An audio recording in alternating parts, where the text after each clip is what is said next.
Hablemos ahora con nuestro entrevistado sobre el tema que lo convoca. Hablemos sobre una de las deudas más persistentes que tiene nuestro país y es la pobreza infantil. En Uruguay, más de 20% de los menores de 18 años vive en situación de pobreza. En departamentos como Artigas o Rivera, esa cifra supera al 34%. Y aunque el presupuesto de 2025 destina una buena parte al aumento del gasto en cuidados y protección social, la pregunta sigue abierta. ¿Es suficiente para revertir esta realidad? Buen día, Matías Brum, qué gusto recibirte. Buen día, ¿qué tal? Muchas gracias por la invitación. Ya está abierta la pregunta. Bueno, ya está abierta la pregunta. La respuesta sería, no estamos llegando a situaciones en las cuales el presupuesto sea suficiente, pero el presupuesto está dando una señal política y económica muy fuerte en términos de qué es lo que se necesita para abatir la pobreza infantil. Entonces, si me permitís, en un segundo yo quisiera comentar que la pobreza infantil, en definitiva, la medimos mirando los hogares, y lo que hacemos es mirar si los hogares superan cierto umbral o no superan cierto umbral de ingresos monetarios. Entonces, hay que separar una cosa, por un lado, la pobreza infantil, que sería algo así como la pobreza en el sentido de los niños que viven en hogares que están por debajo de la pobreza, y la transmisión intergeneracional de la pobreza, que eso sería que esos niños cuando crezcan después tengan mejor nivel educativo, mejores oportunidades laborales que sus propios padres. Entonces, en ese sentido, lo que necesitamos para salir del problema de la pobreza infantil es lo que yo llamo un banquito que tenga 4 patas. Una primera pata que sea una política fuerte de transferencias para tapar el agujero que tenemos hoy en día y que las familias puedan salir adelante. Una pata basada en el sistema de cuidados que les brinde a los niños, niñas y adolescentes cuidados de calidad y que les permita superar las carencias con los que vienen de sus hogares. El sistema de cuidados también una cosa que hace es le permite a los padres y las madres salir a trabajar más horas, porque hoy en día los centros CAIS, por ejemplo, son de 4 horas y tenemos un problema con que muchas madres quisieran trabajar más horas, pero no pueden trabajar más horas y por lo tanto están en situación de pobreza porque no tienen quien les cuide a los pibes y a las pibas. Una tercera pata será una política de empleo que trate de recalificar a estas madres y a estos padres. Y una cuarta pata sería una política de vivienda que lo que haga sea mejorar las condiciones de hacinamiento. Entonces, en este marco, el presupuesto es bastante alentador, en el sentido que se sube el pilar de transferencias, o sea, está previsto un incremento del 33,6% en las asignaciones al bono crianza, que el bono crianza es un módulo que se agrega a la tarjeta Uruguay Social para los hogares más desfavorecidos, sí. O sea, que se incrementan las transferencias, pero sobre todo hay un incremento muy fuerte en lo que vos decías de cuidados. Tenemos incrementos en la plata destinada a clubes de niños del 150%, a los centros juveniles del 240%, al apoyo al egreso de la educación de 130%, eso adentro del INAU, y adentro de ANEP tenemos incrementos de las becas de educación media, que son las BUTEA, como del 270%, los bonos de apoyo escolar a primaria, que suben como un 78%, se da una nueva partida en alimentación y educación media de 590 millones de pesos anuales, se hace un programita de se mejora el programita de vivienda de precariedad habitacional para hogares con niños en un 100%, y se implementa un sistema de visitas domiciliarias a recién nacidos, que esto es un programa nuevo de 50 millones anuales. Entonces el presupuesto... ¿Es algo así como el Uruguay crece contigo? Es en paralelo a... O sea, en realidad lo que se hace es un programa parecido, pero en paralelo. Ahí podemos hablar un rato acerca de los problemas de coordinación que tienen estos programas, y efectivamente tenemos problemas de coordinación, pero la señal política y económica me parece que es fuerte en el sentido de que lo que yo recién dije fue lo que necesitamos son transferencias y sistema de cuidados. Y necesitamos empleo y vivienda. Y el presupuesto lo que hace es dar transferencias y sobre todo apuntala muy fuerte la pata del sistema de cuidados. Y decime una cosa, Gabriel, ¿ya ustedes prevén el impacto que puede tener en la disminución con presupuesto actual? No tenemos, yo no hice todavía las cuentas. Yo estimo que esto debiera reducir, o sea, solamente el componente de transferencias debiera reducir la pobreza más o menos un punto. Lo que pasa con la parte del sistema de cuidados es un poco una incógnita, porque en realidad iba a depender del cambio comportamental de los hogares, cómo se comporten los hogares. O sea, el incremento de los clubes de niños, centros juveniles y apoyo al egreso, probablemente lo que haga es, si efectivamente, o sea, estos son, a ver, vamos a ver el vaso medio vacío. Estos son apoyos presupuestales y los incrementos que yo estoy hablando son para o sea, en términos de todo el incremento hacia el final del periodo. Claro. O sea, no es que vamos a subir 240% los centros juveniles mañana, sino que el presupuesto va a tender a subir y cuando terminemos el presupuesto, cuando terminemos el quinquenio, vamos a haber subido un porcentaje importante de estos fondos. En la medida que estos fondos tiendan a hacer que los centros juveniles y los centros de niños funcionen como complemento a la educación de manera tal que los niños estén cubiertos 8 horas, eso le da la oportunidad a las madres y a los padres, sobre todo en hogares monoparentales, de salir a trabajar más horas o de formarse. La pregunta es, ¿lo van a hacer? Entonces, hay evidencia empírica internacional que muestra que esta clase de medidas tiende a aumentar las horas trabajadas y tiende a aumentar los ingresos de las personas. Ahora, ¿hasta qué punto esto se traduzca en cambio en la pobreza? Es algo que está abierto. Vos hablabas de un punto, que bajaría un punto, la pobreza de acá al final del periodo. Yo, en lo personal, creo que va a bajar más. ¿Tá? Pero en términos de lo que te puedo decir en concreto con las estimaciones que yo hice, el incremento en la TUS debiera bajar de la pobreza un punto y algo. Ya, pero eso es la transferencia. Solamente las ¿Y en transferencias. la política de empleo ya lo tenés una proyección? La política de empleo no tengo una proyección porque la política de empleo pasa por el INEFOP y por ahora no revisé del todo el presupuesto, que es lo que estamos haciendo en INEFOP. La política de cuidados tiene el potencial de bajar más la pobreza si efectivamente es, el tema de fondo es, vos tenés un hogar monomarental que tiene una madre y un niño, y el niño hoy en día está 4 horas en el CAIF y la madre trabaja esas 4 horas. Ahora, ¿qué trabajo puede conseguir una madre en 4 horas? O sea, si pensamos, y el ejemplo es malo, pero pensemos en una doméstica, tiene que irse de Punta de la Arena, de Paso de la Arena a Pocitos para volver para limpiar una casa, en 4 horas se le complica. Entonces yo le extiendo el horario a 8 horas. Eso le da la posibilidad de agarrar más laburo. La pregunta es, ¿vas a conseguir esas horas? O sea, probablemente veamos, la expectativa que tengo yo es que veamos un incremento en las horas trabajadas y veamos un incremento en los ingresos. La pregunta de fondo es si ese incremento en las horas trabajadas y ese incremento en los ingresos va a hacer que el hogar pase por arriba de la línea o no, porque hay muchos hogares que están realmente muy sumergidos y parte de estas medidas apuntan a los que están más desfavorecidos. Entonces, en realidad, una cosa que podría llegar a pasar es que la pobreza, en términos del número, no se mueva mucho, pero sí se mueva el problema de la transmisión intergeneracional. Estás hablando de movilidad social. Estoy hablando de movilidad social. Bien. O sea, ¿qué te puede pasar? Te puede pasar que vos tengas un hogar que no llega a la línea y vos lo polenteás con el CAIF y lo polenteás con los centros de niños y los centros de jóvenes y lo polenteás con todas las medidas, la madre salga a trabajar y siga sin llegar. Sin embargo, ese niño va a tener una enorme cantidad de oportunidades mayores a las que tenía antes y ese niño le estás cambiando la vida y en el futuro ese niño no va a ser pobre. Estás agregando capas de complejidad, porque por ejemplo tenés que agregar el crecimiento también ahí, que es clave, pero para ir hacia atrás un poquito, vos pusiste varias innovaciones, por ejemplo el aumento de las becas Butiá. Las becas Butiá en realidad van a ir para terminar, digamos, la educación media, no es estrictamente pobreza infantil, pero si vos lográs terminar la educación media, seguramente tengas mejor acceso a el mercado laboral, por lo cual la próxima generación seguramente... Pero te llevo a la otra punta, digamos, al nacimiento. Hay una idea, creo entender, de que van a hacer un seguimiento de cada uno de los niños del momento de su gestación casi. Hay un proyecto para eso. Y ahí seguramente sí estés atacando la pobreza infantil en todas sus dimensiones. De la vivienda, como decías vos, también las transferencias, la salud, eventualmente el entorno en que crecen. Sobre ese proyecto en particular, ¿qué puedes decir? Lo que puedo decir es que hay un proyecto de hoy en día tratar de vincular mejor la información que tiene el Ministerio de Salud Pública con el MIDES, que es lo que se llama el problema de la interoperabilidad. Hoy en día lo que sucede es... La ley dice que las personas tienen derecho a percibir ciertas transferencias desde el momento de la gestación, el momento de la concepción. Entonces las madres van a la clínica, descubren que están embarazadas y en teoría a partir de ese momento podrían recibir asignaciones familiares o tarjeta de seguridad social o el bono crianza. Lo que termina pasando hay veces es que hay un delay entre que la información pasa del Ministerio de Salud Pública al MIDES o que el MIDES demora en atender. Entonces, en lo que estamos trabajando en un proyecto con la gente de UNFPA es en un proyecto para tratar de solucionar lo que se llama el problema de timing. El problema de timing sería que la persona está embarazada, va a la consulta médica, se le toman los datos, pero esa información no se procesa en tiempo y forma y en realidad demoramos 6 meses o 1 año en llegarle. Entonces, eso es una cosa que se puede hacer y se puede hacer, no te voy a decir sin plata, pero es un tema de coordinar los sistemas. Entonces, esa política de coordinar los sistemas, aunado a una política de, por ejemplo, visita domiciliaria a los recién nacidos y el problema de precariedad habitacional, son políticas muy potentes que pueden mejorar mucho el desarrollo de los niños.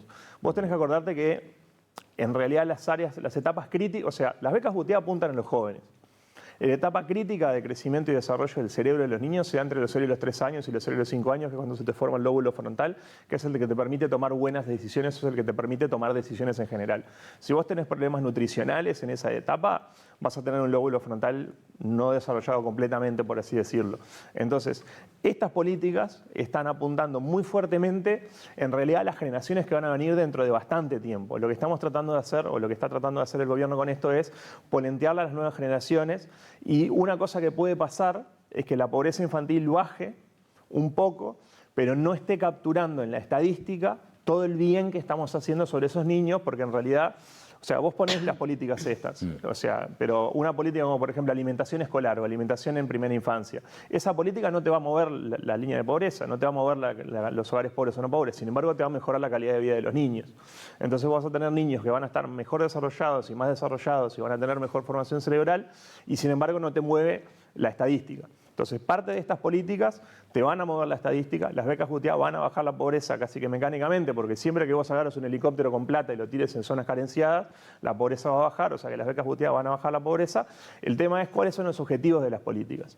Y muchas de estas políticas tienen como objetivo bajar la pobreza infantil en el mediano y largo plazo, o sea, asegurándose que los niños estén como mejor formados y superen las carencias que tienen hoy en día.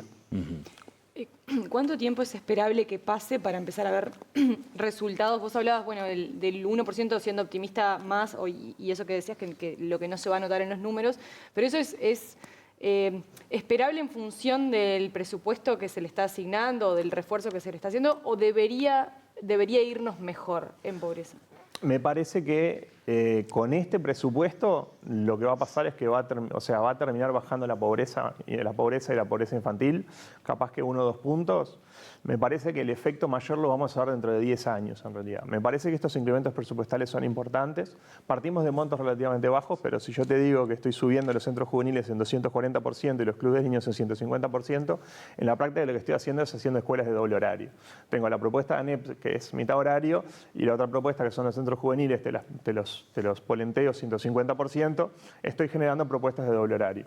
Entonces, eso va a tener un efecto sobre los niños, pero eso lo vamos a ver recién dentro de 10 años. O sea, parte de los incrementos presupuestales que están ahora van a tener un efecto en la pobreza infantil dentro de 10 años o 15 años. Otra parte va a tener un efecto positivo actual, que es no dudoso, sino que es incierto en el sentido que no sabemos cómo las madres van a aprovechar. Hay un tema de demanda también. O sea, vos tenés un montón de madres que hoy en día no trabajan 8 horas porque están atadas al pibe y al CAIF de 4 horas. Si vos de pronto haces un shock y le permitís a 40.000 madres salir al mercado de trabajo, tenés 40.000 personas que tratan de conseguir trabajo de un día para el otro. No queda claro que la economía uruguaya pueda absorber un shock de 40.000 personas que están trabajando 4 horas que quieran trabajar 8 horas. O sea, hay un tema ahí con la dinámica del mercado laboral. Uno tiene la percepción, y me gustaría ver si hay evidencia de esto, de que hay una desigualdad territorial en las transferencias. Quisiera saber si hay evidencia de esto, si es lo mismo lo que se recibe en el interior y el mismo porcentaje que en el área capitalina o metropolitana. Yo tengo entendido que no hay desigualdad territorial en las transferencias, sí hay desigualdad territorial en la, o sea... Cuidados, por ejemplo. Bueno, no, tenés razón. Tenemos problemas de desigualdad territorial en la parte de cuidados, no en la parte de transferencias. La parte de transferencias funciona bastante bien, en el sentido que tenemos una buena captación. Hoy en día el 50% de las personas de menos de 18 años reciben asignaciones familiares y hay un porcentaje importante, que ahora no me acuerdo, que recibe la tarjeta Uruguay Social. O sea, que tenemos buena cobertura y eso es independientemente de la zona geográfica. O sea, la gente que está en condiciones de vulnerabilidad, o sea, hay más gente en condiciones de vulnerabilidad en la periferia de Montevideo y hay más gente en condiciones de vulnerabilidad en los departamentos fronterizos con Brasil. Esas son las zonas rojas o las zonas críticas que nosotros hoy en día tenemos y esas zonas están bien cubiertas por las transferencias. No necesariamente están bien cubiertas por los servicios de cuidado. O sea, hoy en día lo que tenemos es que hay un tema de implementación de dónde están instalados los centros CAIF y los centros CAIF en muchos casos la corren de atrás, porque acordate que para hacer un centro CAIF vos tenés que hacer un centro CAIF. Es decir, que es cuidados y es servicios básicos para la infancia. Cuidados y servicios básicos para la infancia, sí tenemos un problema de cobertura de desigualdad territorial. En muchos casos tenemos departamentos que están bien cubiertos y departamentos en los cuales todavía estamos haciendo esfuerzos para cubrir, en el sentido que todavía nos falta construir. Y también en las zonas de Montevideo. Si vos te fijas en la periferia de Montevideo, los CAIFs principalmente están en la periferia de Montevideo, aunque hay algunos un poco más centrales, pero hay un tema ahí de que necesitaríamos un esfuerzo mayor en términos de cupos y de oferta. Hay un problema adicional, si se quiere, que no es que haya detractores, pero hoy en día convive una realidad en la cual faltan CAIF, pero hay muchos cupos vacíos de CAIF. Entonces, ¿qué pasa ahí? ¿Qué pasa ahí? Lo que pasa es, yo te propongo lo siguiente. A ver. Imagínate que te digo, mira, yo te regalo 1 hora de niñera, pero vos tenés que traer el pibe a la niñera y llevártelo. vos agarrás una hora de niñera en esas condiciones. Y claro, capaz que la relación costo-beneficio. La relación costo-beneficio, tenés que hacer 40 minutos para dejar al pibe, para que te lo cuiden una hora, para retirarlo. Entonces los CAIF hoy en día funcionan 3 horas 45 y en muchos casos las familias básicamente deciden que no vale la pena hacer el esfuerzo de llevar al niño, dejarlo y después tenés que volver y tenés que hacer tus cosas. Para eso directamente ni lo llevas. Entonces hay cupos vacíos en muchos CAIF, producto de que la oferta es muy rígida en términos horarios. O sea, pensá que yo te digo que el niño tiene que entrar a las 11 de la mañana. Por ejemplo. Entonces, no te digo que lo dejas entre 10 y 12. Hay una hora de entrada, claro, una hora de salida, y muchas veces las familias tienen problemas para machear los horarios laborales en torno a eso. Entonces, conviven situaciones en las cuales muchas familias, si les ofrecieras 8 horas flexible, te agarran viaje. Entonces falta oferta. Pero la oferta hoy en día, como está en muchos casos, está subutilizada porque las familias no logran conciliar sus esquemas de trabajo con los esquemas del CAIF. Ahí tenés una pata. La pata tributaria. Vos tenés también estos sectores que están también en la informalidad. Sí. ¿No? Entonces capaz que a veces se te hace complicado para mensurar bien las transferencias. O sea, te pregunto eso por un lado. Y por otro lado, se habló del IVA personalizado. En algún momento como una herramienta posible para beneficiar a justamente los lugares con menos ingresos. ¿Es una política posible esa para atacar una de las dimensiones de la pobreza? Dos cosas. Primero, el tema de la informalidad. Los datos que tenemos nosotros de pobreza y de desigualdad y los datos que tenemos de pobreza infantil vienen de la encuesta continua de hogares, que capta a la gente que está informal y que capta bastante bien. O sea, que no tenemos un problema, o sea, no estaríamos teniendo problemas en las estadísticas. Ahora, en términos del IVA personalizado, mi respuesta sería doble. Por un lado, ya existe el IVA personalizado en estos sectores porque las tarjetas Uruguay Social te permiten adquirir productos sin IVA. O sea, tengo entendido, capaz que le estoy agarrando al bizcochazo, pero tengo entendido que hoy en día los montos, que la gente que tiene tarjeta Uruguay Social cuando va a pagar, tiene un descuento de IVA. Y después, me parece que el IVA personalizado es complicado de implementar, pero sería una medida que podría ir hacia una situación en la cual vos mejores las condiciones de vida de los más vulnerables. Si tu pregunta va por el lado de cómo hacemos para conseguir la plata, yo más que en el IVA personalizado miraría una cosa que se llama el gasto tributario. El gasto tributario es la plata que el Estado pierde de recaudar cuando da ciertos beneficios y exenciones impositivas.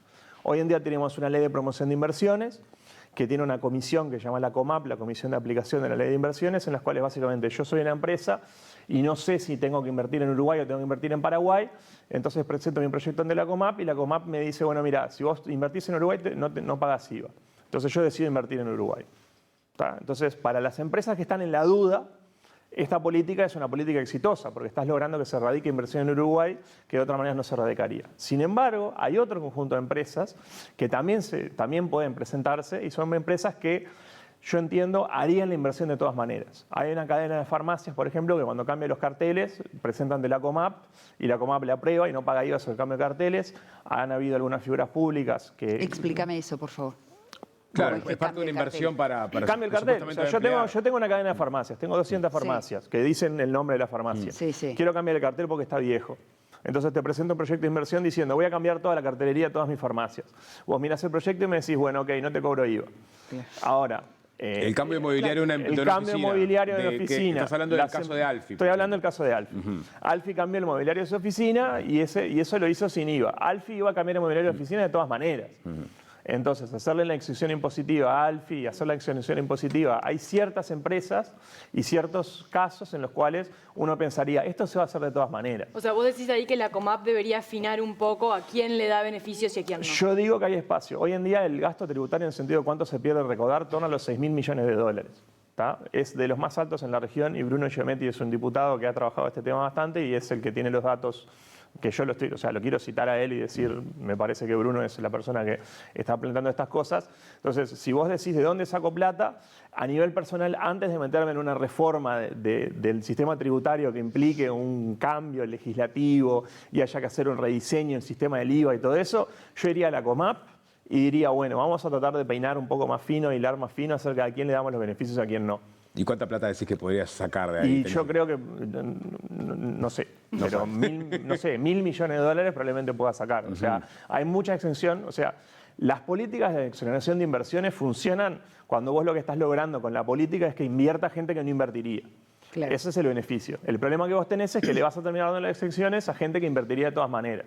Entonces tenés errores de los dos tipos. Si vos te pones muy estricto, lo que te va a pasar es que vas a perder de captar inversiones, y las inversiones son importantes para el crecimiento económico y para la dinamización del mercado de trabajo y la economía. O sea, vos precisas que haya inversión para captar las horas, por ejemplo, de doméstica que vas a liberar con el sistema de cuidado.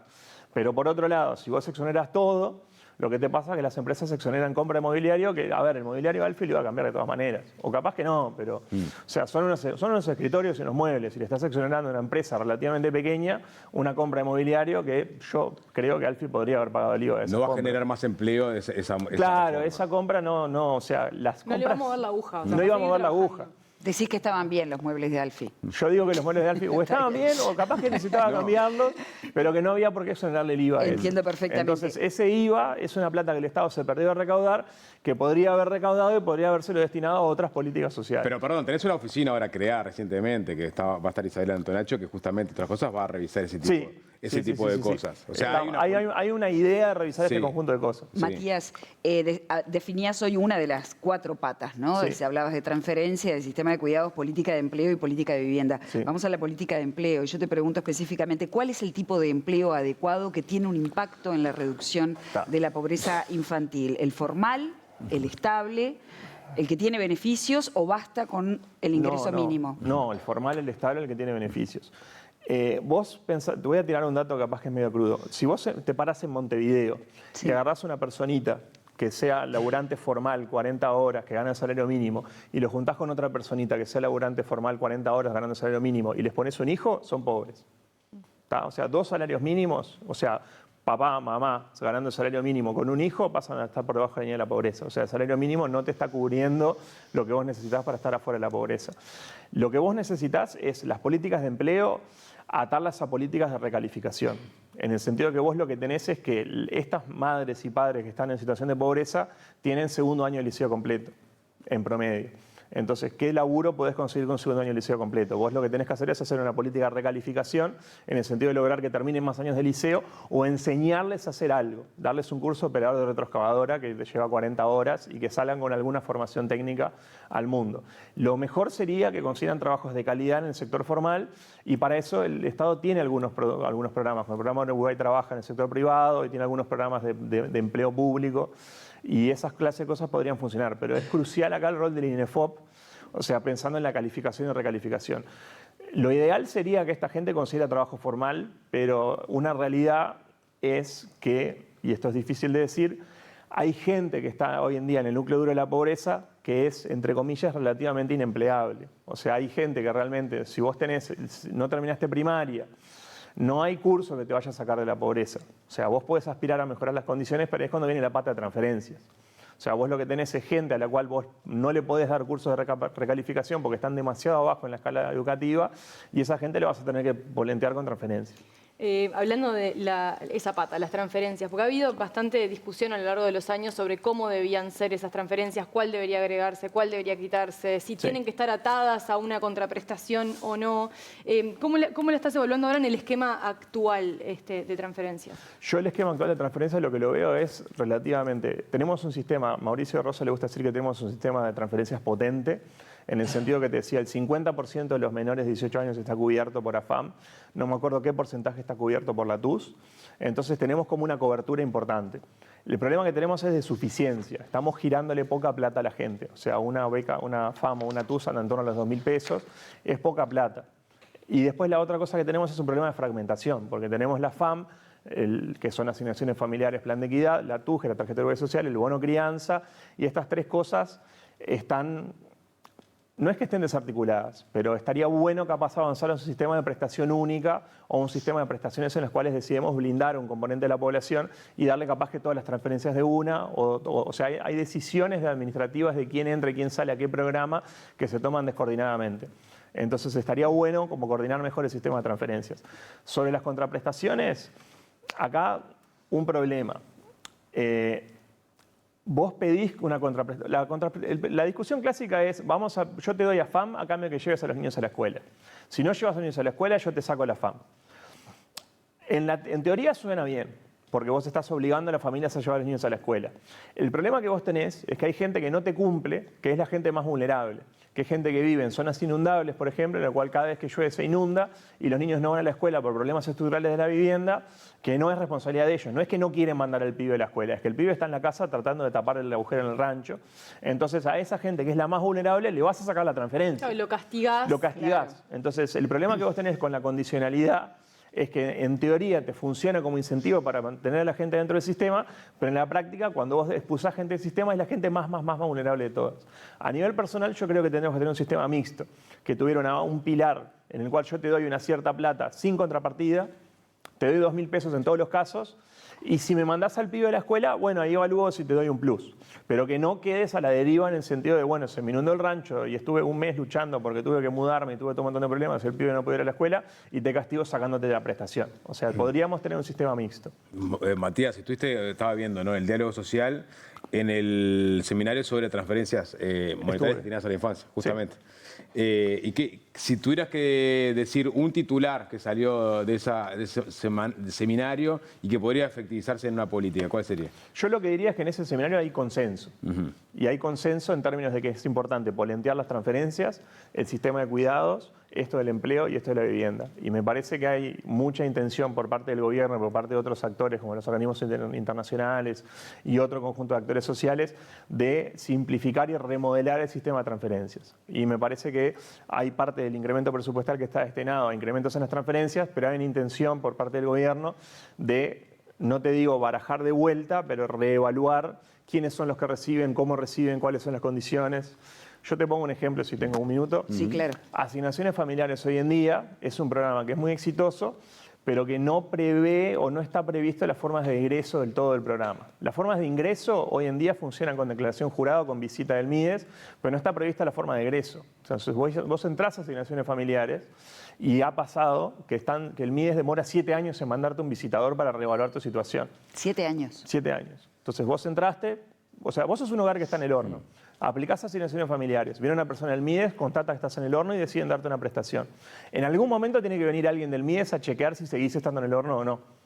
Porque si no estás más en el horno, hay que retirarte la prestación y dárselo a alguien que esté más en el horno que vos. O sea, eso se traduce en una ineficiencia en a quién se le está dando los beneficios. Hay un poco de ineficiencia hoy en día, pero hay un compromiso por parte del gobierno, me parece a mí, por parte de otros actores, de revisar el sistema. O sea, hay un análisis de Tenenbaum y La Valleja que habla de esto de AFAM y lo que dice es, tenemos un problema con AFAM, que es que no tenemos rutas de salida, porque también parte del problema que tenemos con las rutas de salida es que la transferencia se cae de un día para el otro. Claro. O sea, vos estás cobrando asignaciones familiares y viene un visitador y descubre que estás por arriba del umbral y capaz que vos estás recibiendo 6.000 pesos y ahora pasás a recibir 0 de un día para el otro.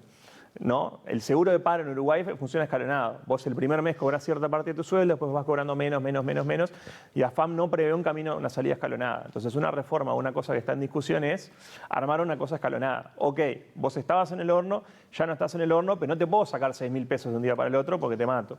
Entonces vamos a hacer un escalonamiento de 6 meses y yo te voy a sacar escalonadamente. Claro. Entonces en el diálogo social se habla un poco de esto también. Bueno, el diálogo social pretende de alguna manera establecer políticas de Estado en distintas áreas, ¿no? Pero fundamentalmente en esta.